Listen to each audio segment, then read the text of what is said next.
Hello, welcome to News Round, a recap of our top stories during the week. First of all, let's have the headlines. The military says 6 suspected attackers of St. Francis Catholic Church, Ondo State, have been arrested.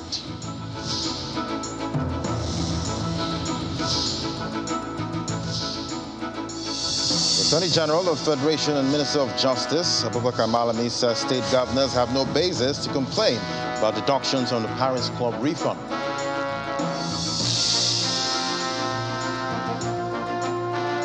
And Governor Simon Along of Plateau State criticizes those who oppose his acceptance to serve as the Director General of the All Progressives Congress Presidential Campaign Organization, stating that the Pope has not told him what he's doing is wrong.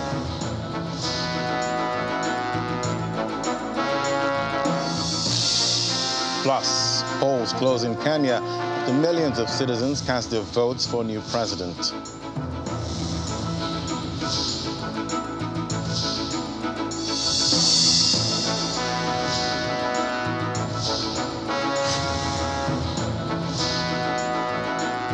Our news round begins with security matters, with 6 suspects linked to the attack on St. Francis Catholic Church in Ondo State have been arrested by security operatives.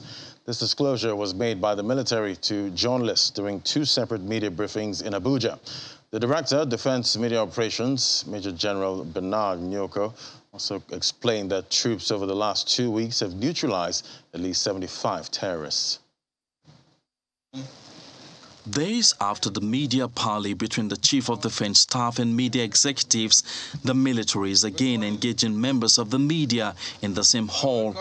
This time, it's to give a rundown of the successes recorded by its troops in various operations across the country. Any of the directors? The Director, Defense Media Operations, Major General Bernard Onyewuko, begins with the activities of troops of Operation Hadenkei in northeast Nigeria, where he says over 1,755 Boko Haram terrorists and their families have surrendered following sustained air and land raids. The air component of Operation Hadenkei conducted air interdiction on 3rd August 2022 at Degbawa near Mandara Mountains in Gwoza local government area of Borno State. The airstrike led to the neutralization of a key Islamic State of West African province commander, one Alhaji Modu, otherwise known as Bembem, and his fighters. The military is also responding to the security challenges in the northwest and north central, resulting in the arrest of 5 suspected foreign bandits at Jibia in Jibia local government area of Katsina State, and the neutralization of a high-profile terrorist leader who has been on the wanted list of the military. The air component of Operation Wild Punch carried a painstaking airstrike during their meeting. In the airstrike, the terrorist leader, Alhaji Shanonu, and scores of his terrorists were eliminated. Meanwhile, days after the arrest of 4 suspects linked to the attack on St. Francis Catholic Church, Owo, in Ondo State, 2 additional suspects have been arrested. The Director Defense Information confirms to journalists as he clears the air on the previous arrests made. Those arrested on the 1st of August were Idris Abdulmalik Omenza, alias Bin Malik, Momo Otuhu Abubakar, Aliu Yusuf Itokba, and Awar Ishak Onimisi. Ojo was not amongst the 4. He was one of the escapees from the correctional center and was arrested in Ondo State. And yesterday again, I sent out another press release of the arrest of 2 additional suspects linked to the attack on the Owo Church. Meanwhile, Major General Musa Damadami is expected to take over from Major General Onyewuko as the new Director of Defense Media Operations. Emperor Simon, Channels Television News. And still on security issues, 7 more kidnapped passengers of the ill-fated Kaduna-bound train have regained their freedom. This after spending 135 days with the terrorists. 6 of the released victims are members of the same family, couple and their 4 children, as well as a 60-year-old woman who was said to have been freed due to her deteriorating health.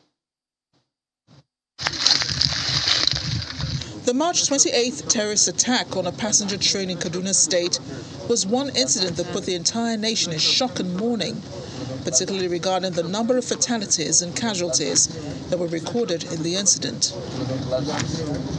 8 people were killed and 62 others kidnapped by the terrorists, who have since released the hostages in batches, beginning with the managing director of the Bank of Agriculture, Alwani Ali Hassan, followed by another set of 11, a set of 7 victims, as well as another set of 4 and 5 victims.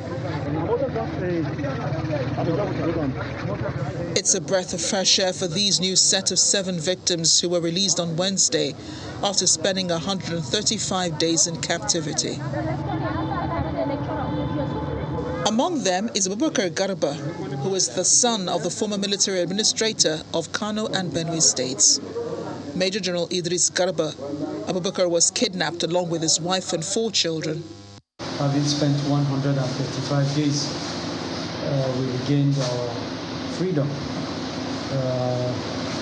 It's overwhelming. I'm happy and at the same time saddened because I left good people back there.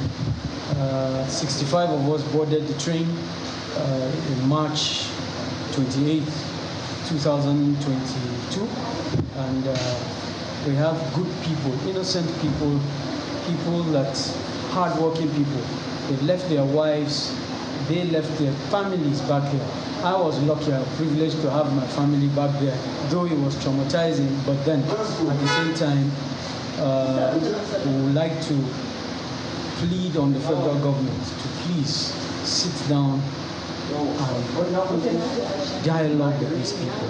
For this member of the negotiating team, Tukuru Mamu, the health condition of the freed victims and the remaining ones in the forest call for urgent action by the federal government. I think it's a very important milestone in this effort, which indicates that there is no reason for government, for example, to waste time in negotiating the release of these people.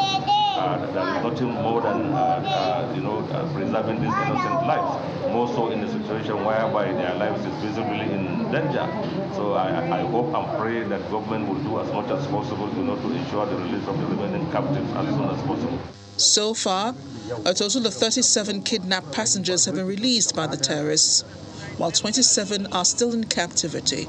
Mamu believes the federal government must intervene as soon as possible to get them released before it's too late. And now to the controversy over the Paris Club refund to be paid to consultants. The Attorney General of the Federation and Minister of Justice says state governors have no basis to complain about the deductions because, according to him, the governors engaged the consultant under the federal government. Mr. Malami was speaking at the ministerial media briefing in State House, where he also reeled out achievements of his ministry.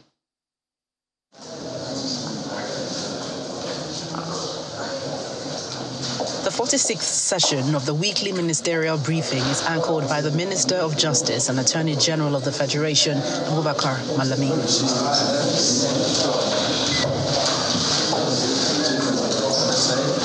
Addressing a number of issues, including the trending subject of the $418 million Paris Club refund, the Justice Minister, who explains the issue, calls it unjustified noise by the Nigeria Governors Forum. And among the components of the claim presented for the consideration of the federal government was a component relating to the payment of these consultants that are now constituting the subject of contention. When eventually they made such payments, at a point they took a decision to stop the payment. The consultants instituted an action in court against the Governors Forum. And what happened in court? They submitted to consent judgment. Thereafter, the federal government, under the administration of President Muhammadu Buhari, was requested to comply with the judgment and effect payment. And that was the basis and the ground on the basis of which we eventually took a decision advising the president that the payment should be made. And then along the line, there was a change of leadership of the Governors Forum. And all the noise making that is now being generated arriving from the Governors Forum is not only unjustified, but indeed a clear case of indeed absence of defense. Reeling achievements by the sector, Mr. Malami disclosed that over 1,000 convictions on terrorism have been made. We have so far, as a ministry, secured over 1,000 convictions on terrorism within the period in consideration. What obtained before the coming in place of this administration was an ad hoc arrangement whereby periodically arrangements are made for prosecution of these cases. But then we are now taking steps to ensure at the end of the day that a sustainable arrangement, both in terms of facilities, structures, and indeed as it relates to capacity building, are put in place for addressing, checkmating, and confronting terrorism cases head-on. According to him, no judgment debt has been incurred by the current administration. Instead, there's been more recoveries. Within the period under review, the 18-month period in contention, we have equally succeeded in making some international recoveries. In complying with the presidential mandates and foreign judicial processes, the ministry has recovered a total sum of 6,324,627.66 euro from various jurisdictions. And some of the recovered funds are equally being utilized in the financing of critical infrastructures, including Abuja-Kano Expressway, Second Niger Bridge, and Lagos-Ibadan Expressway. On the organ harvesting case involving Senator Ike Ekweremadu, he explains that it remains a criminal case like several others, and the federal government would not want to intervene unless it is necessary to do so. From the presidential villa, Gloria Umezuke, Channels Television News.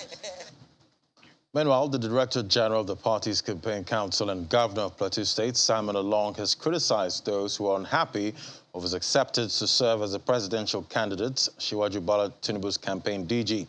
He defended his position during a media briefing at the State House after a meeting with the president, explaining that as a Catholic with the highest papal award, the Pope has not told him that what he's doing is wrong. The president began his day not with the usual Federal Executive Council meeting, which he usually chairs every Wednesday. Well, usually the first Wednesday after a public holiday, FEC does not hold because the memos would not have been ready. But in this instance, we had FEC last week, and this week, no official reason has been proffered for its cancellation. However, the president met with the new Director General of the APC Presidential Campaign Organization, Governor Simon Lalong of Plateau State, who doubles as the chairman of the Northern Governors Forum, met with the president for a number of reasons.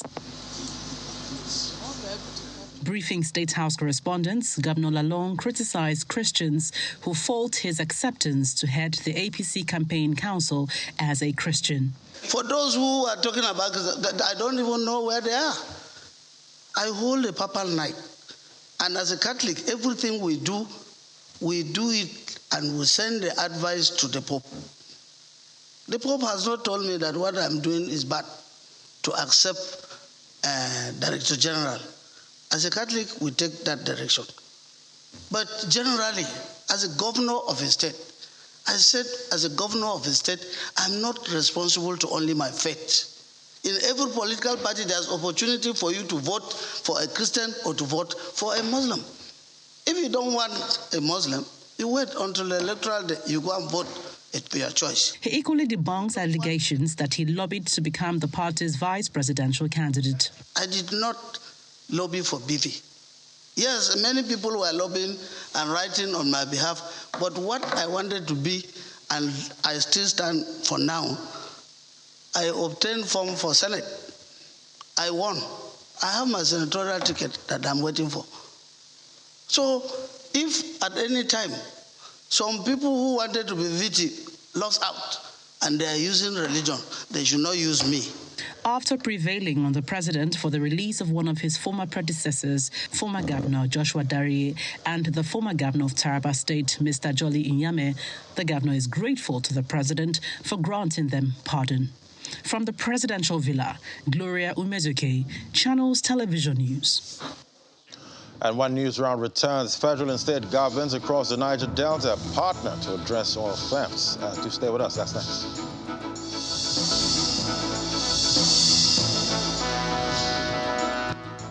And still on news round, oil theft has become a source of worry to the federal government as well as state governments across the Niger Delta region and other oil-producing states. Following this unhealthy development, a delegation of anti-oil thefts comprising the Minister of State for Petroleum, the Managing Director of the NNPC Limited, and the Chief of Defense Staff visited Bayelsa's Delta and Imo states to secure the buy-in of the critical stakeholders in addressing the menace. Oil theft is the practice of stealing of crude oil, and in Nigeria, this is a common practice that has gone on for years.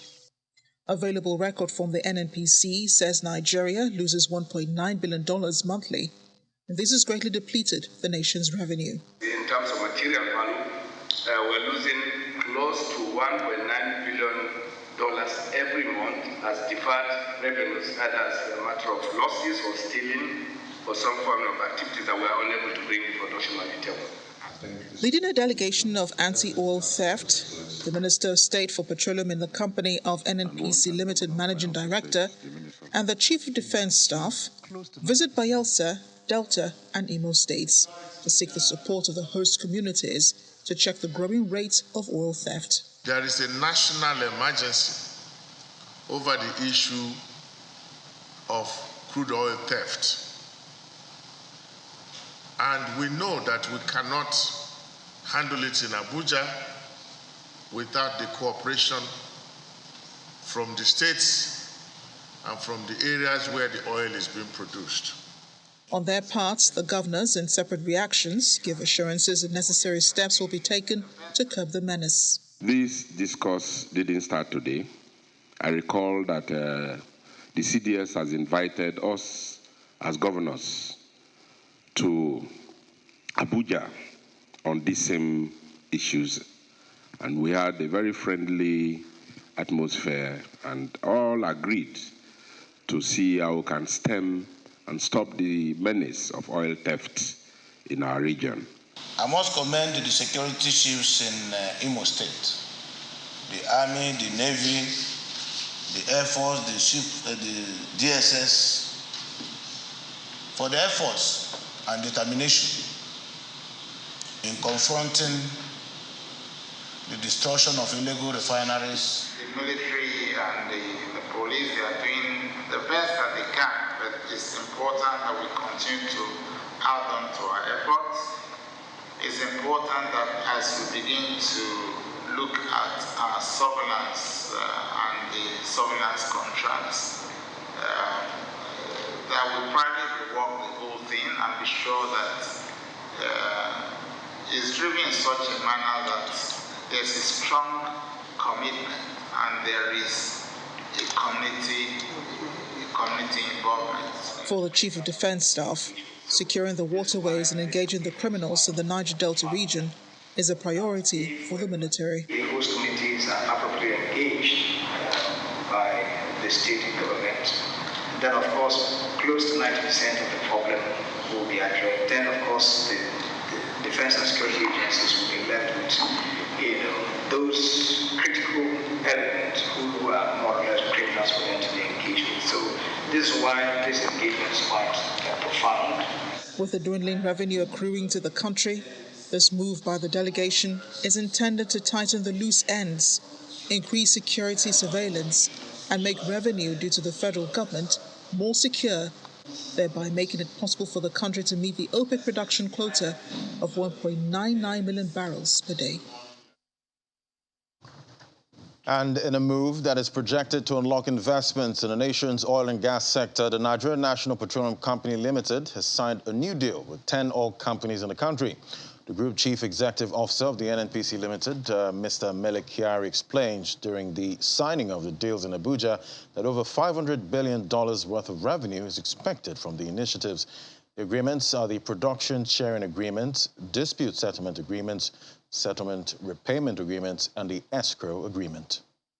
Please be seated. It is an event expected to mark a new phase in the regime of the Nigerian National Petroleum Company Limited, especially in the light of the full implementation of the Petroleum Industry Act. Government officials, captains of industries, and major players in the oil and gas industry gathered for this key event, which is the execution of the renegotiated production sharing contracts between the NNPC and its production sharing contractors.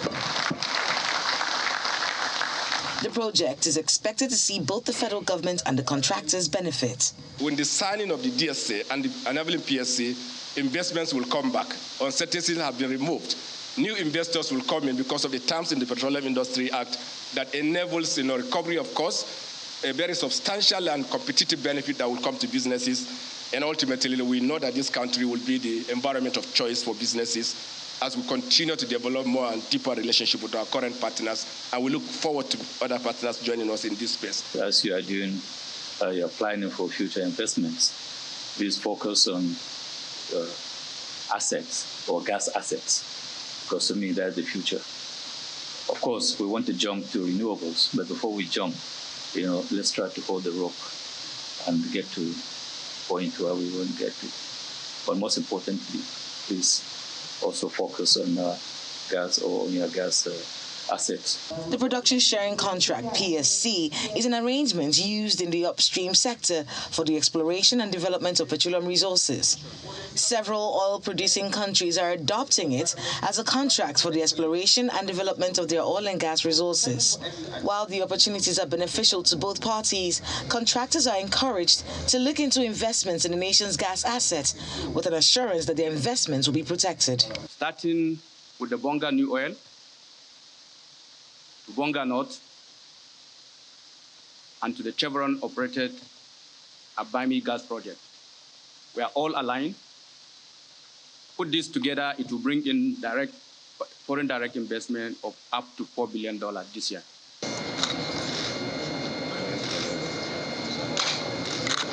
Order 128. Order 128 has NNPC as one of the parties. The parties put pen to paper to seal the deal, which covers 5 oil mining licenses.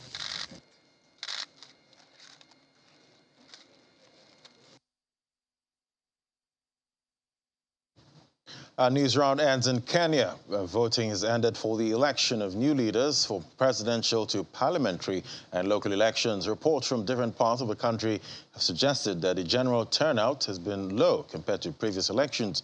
This vote follows an intense campaign dominated by debates about living costs, unemployment, and corruption. The frontrunners for president are ex-Prime Minister Raila Odinga and current Deputy President William Ruto.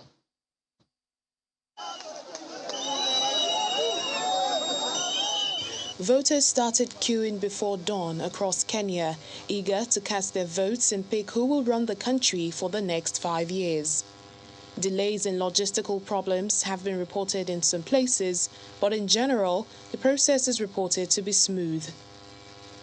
The vote follows an intense campaign dominated by debates about living costs, unemployment, and corruption in the country.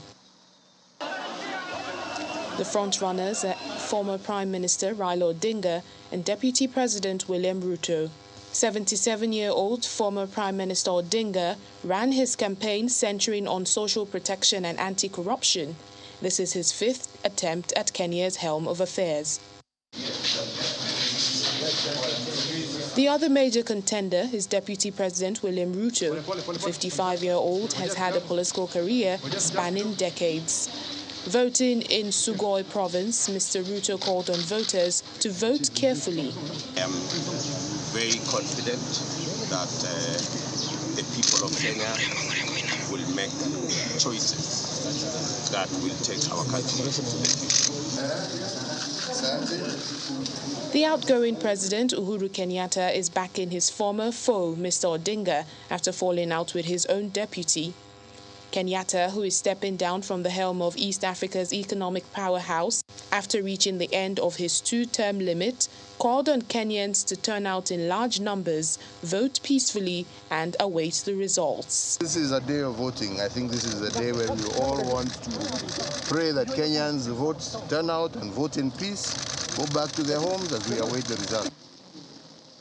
To avoid a runoff, a presidential candidate needs more than 50% of votes and at least 25% of the votes cast in half of Kenya's 47 counties.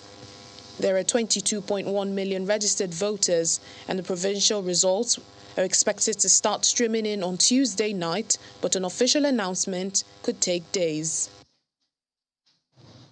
And that's News Round for the week. Thank you for watching. I'm Ladi Williams. Bye-bye.